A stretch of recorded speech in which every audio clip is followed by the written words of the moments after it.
But just met a German cyclist. He was coming from Melbourne. He went along the coast, then to Adelaide, and then across the Nullarbor. And he was saying he's averaging 180 a day because he's got tailwinds, which means I'm going to have headwinds, which I knew about anyway. It's no big surprise. So probably just confirms that I'm only going to manage maybe 100, 120 per day across the Nullarbor, unless I get lucky with winds. It's no big deal. Just coming up on 800 kilometers on the bike so far, this bit here, overall distance. So I think that's 1/5 of the way, just slightly less, which is cool. So I did make it past Balladonia, about 15 kilometers past, and I've got about another hour and 20 minutes before I'll find somewhere to camp tonight in the bush. So I'm making good progress. I don't know, I'll probably put me about 140, 145 kilometers today. Just up ahead is an emergency landing strip for the flying doctor service. It's quite interesting. It'd be pretty gnarly if the plane came down as you were driving along. And my hand's shaking a lot. Probably means that I need more sugar.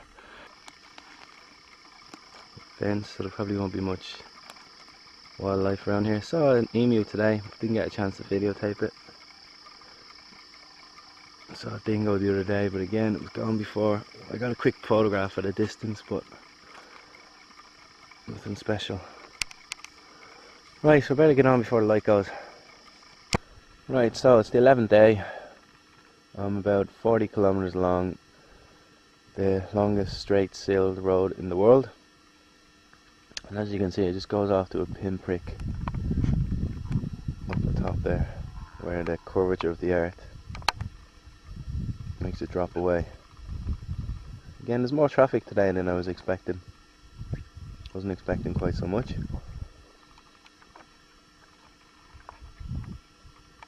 Was making good time at the start, but there's a bit of a headwind, so I'm down to about 16 kilometers an hour, which will put me another 7 hours, I reckon, riding ahead before I get to Kaguna.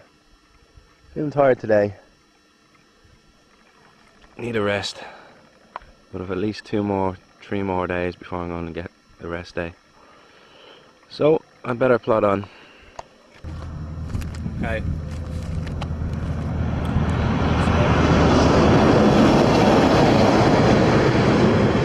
About 65k into this 145 kilometer stretch. I'm really tired actually, really tired, but I'm still managing to hold about 16 kilometers average, including breaks. So that's good. Shook it in by about 5 o'clock would be nice. A lot more road trains.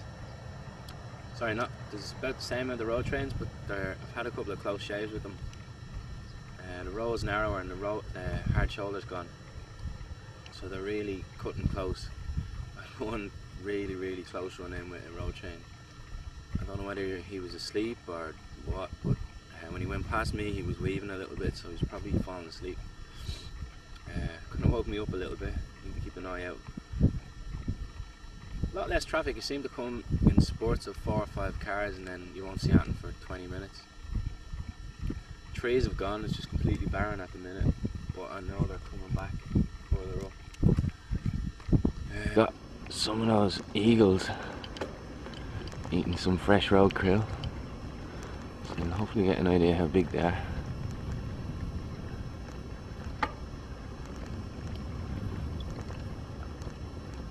You know, he's about to take off.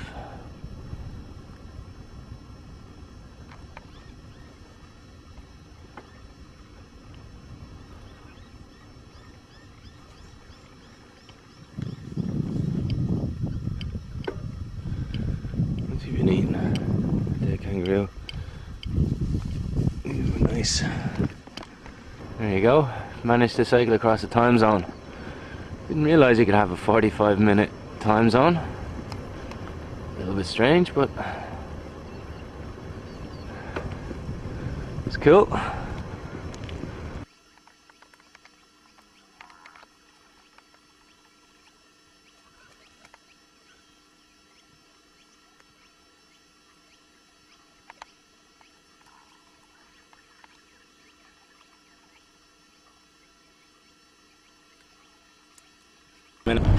Okay, so this is Mike in front. Give us a wave, Mike.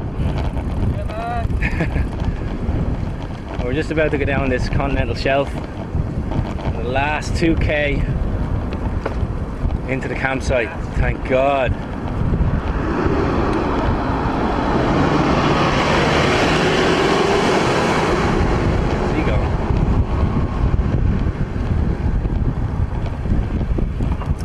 This looks pretty nice.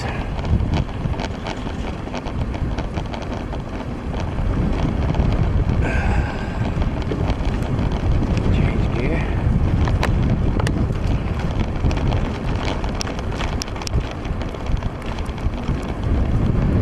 So we're dropping from one continental shelf onto another. Should give us a nice view out over the plain. Problem is, we got to climb back up this in about 3 days time, 4 days time, on the other side of it. I hope you can pick this up on camera. It's pretty spectacular. Climb slow.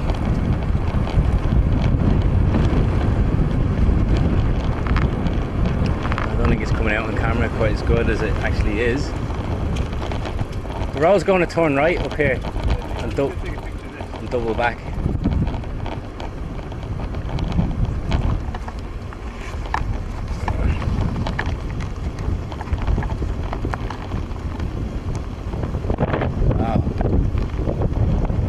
Cool.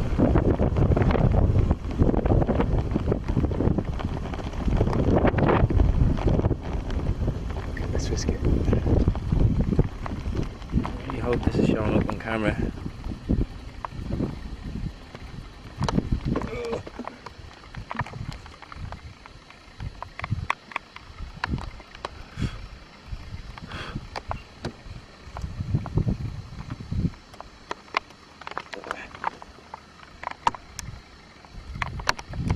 Wow, pretty spectacular. That's what we got to go down onto and then cycle for the next few days. Totally different scenery. Alright, here goes. Okay, it's the 13th day and it definitely has been unlucky. Got a good night's sleep. Felt fine starting off, but the wind really picked up then. And as you can see, one thing after another.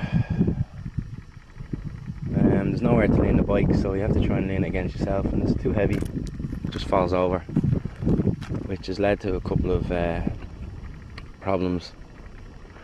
Front mudguard was rubbing, and long story, but just took me about 20 minutes to fix them. Really drops the morale, only for a woman. Just as I was cycling along, she stopped in her car and gave me a can of Coke. Only for it, that really would have been a struggle. I didn't bring enough food today either, which was stupid of me, and brought too much water. So I'm too heavy and not enough food.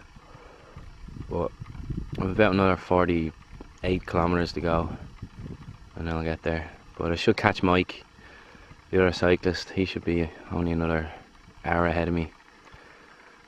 So I'll catch him and get some food off him. You can see the plane that we came down yesterday off there in the distance.